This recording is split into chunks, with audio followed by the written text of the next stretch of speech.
Take heed and beware of covetousness. This Christ talking to us, talking to you. Beware of covetousness. Money, money, money. Wake up in the morning, money. How are you going to get it? Gambling. Money, how are you going to get it? Through fraud.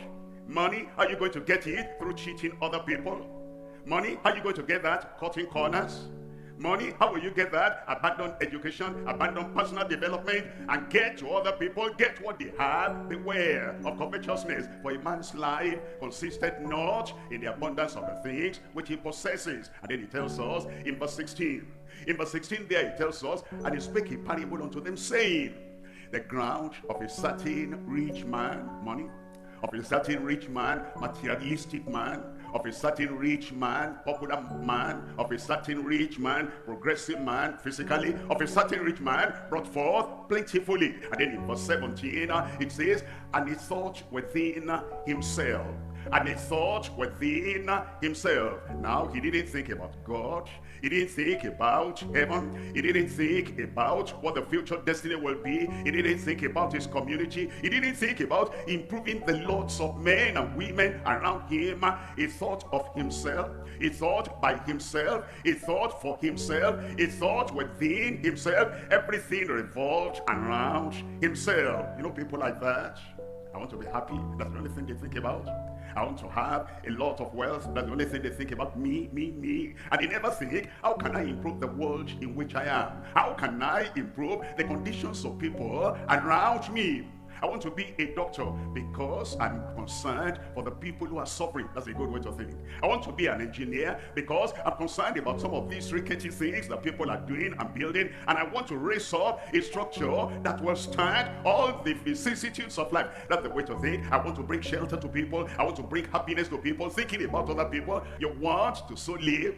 You want to so labor. You want to so work. And you want to so get something that will impact your generation. That will impact the lives of other people, that will make life better for everyone around. For this one, he thought within himself, saying, what shall I do?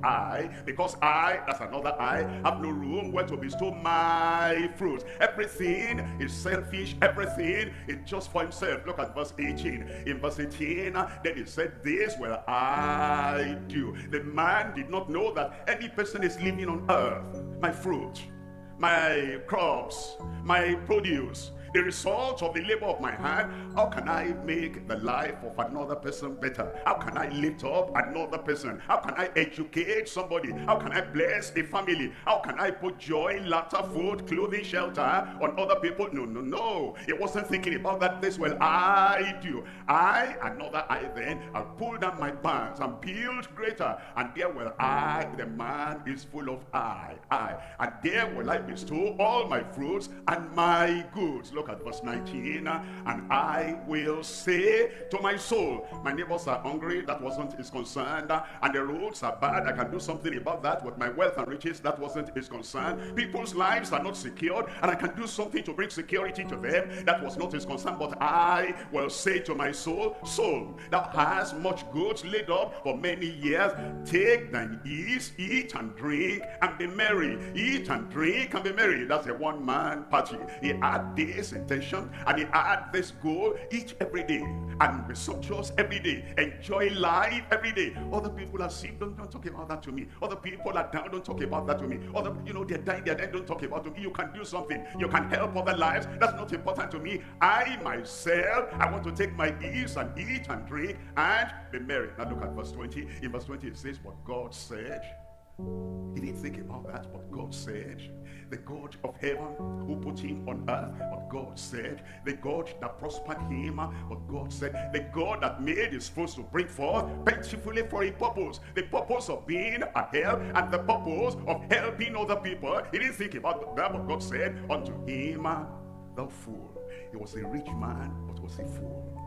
His crops brought forth plentifully, but he was a fool. He was a successful farmer, but he was a fool. He was a successful professional, but he was a fool. He was a talented man, but he was a fool. He was a go-getter, and then anything he dreamt of, I get this, I get that, a go-getter, but he was a fool. He was a prosperous man with plenty of everything desirable in life, but he was a fool. If God the Almighty calls somebody a fool, that person is a real fool. Who is a fool? Somebody who is a lie, and he did not think about why God made him, why God put him here, why God gave him a good brain, why God gave him success, why God gave him plenty, why God gave him everything that his neighbors will need. Now, a rich man cannot sleep on 2 beds at the same time. He cannot live in 2 houses at the same time. He cannot enjoy 2 meals, different meals at the same time. You're giving that extra so that your life will prosper. Other people, the regrets of pursuing only money and materialism. God said, thou fool, this night thy soul shall be required of thee.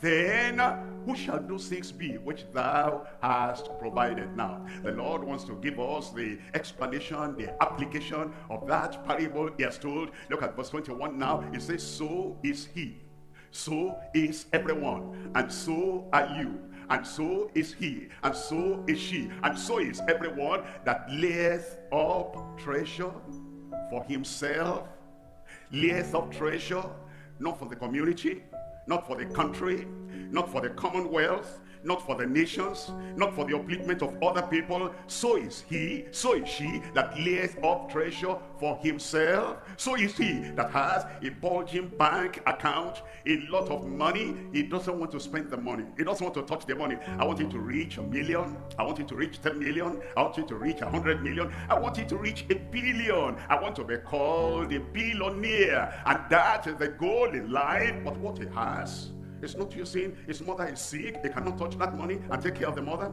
The father is sick, he cannot take that money and care for the father. The wife, the husband, the children, they are impoverished, he cannot take anything to take care of them. And I want to be a millionaire. People are dying around me, but I don't care. I want to be a millionaire. So is he, and so is she that layeth up treasure for himself and is not rich toward God. Is not rich toward God. How do we become rich toward God?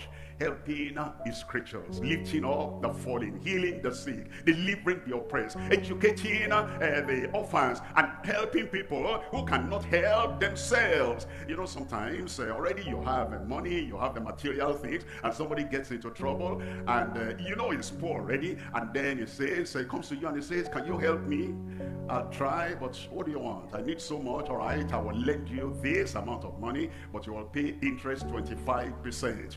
I don't even have the capital, and my life is down there on the ground, so how can I do that? Well, that's my condition.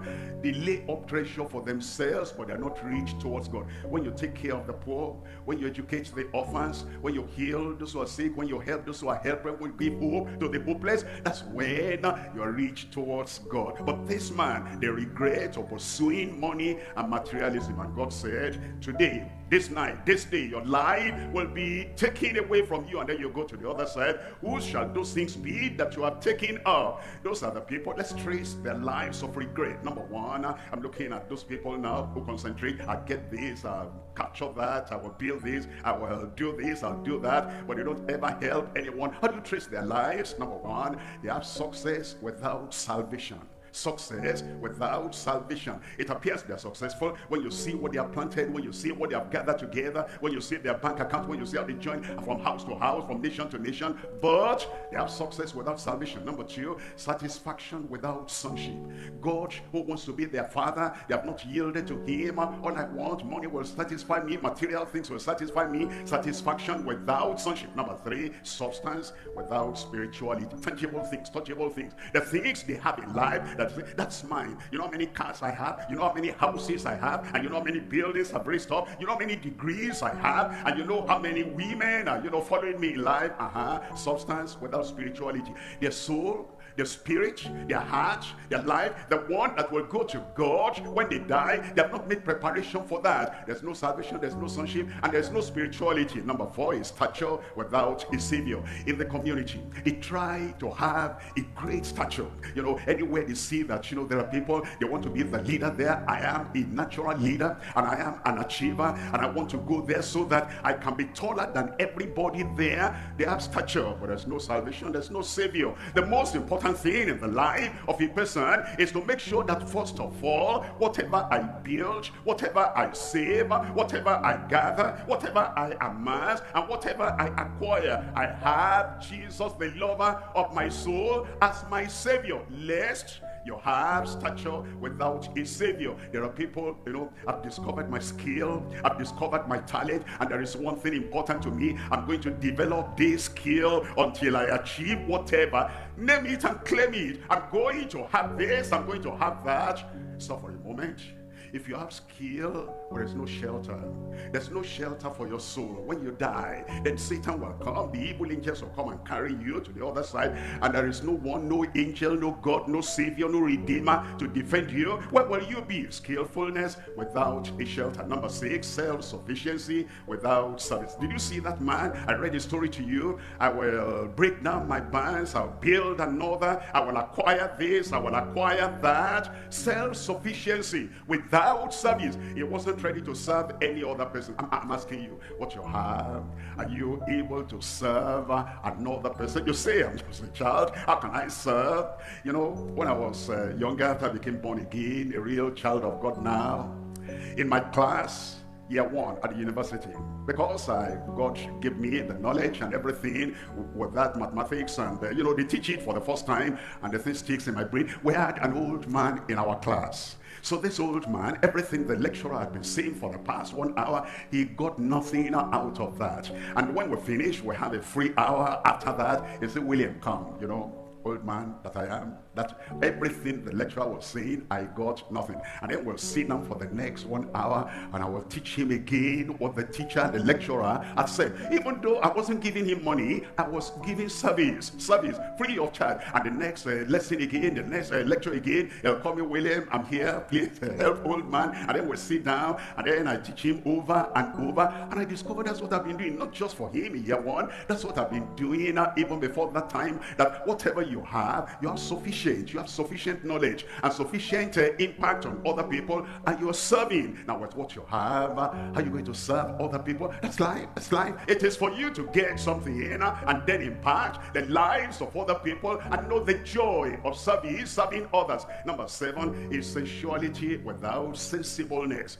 Sensibleness. There are people that live the life of, they eat and they drink and they have pleasure and they're all flesh with flesh, and that's all they do, but then they're not sensible. Where does this drive me? If I eat all that, I become obese and I become overweight. Where does that lead me? If I get this and I have disease out of that pleasure, where does that lead me? They never think. Sensuality without sensibleness. But the Lord is calling us. He says, your life will not be a waste. I said your life will not be a waste. And you will look at life and you understand that the life you live now is to be in service to other people, so that you'll not be like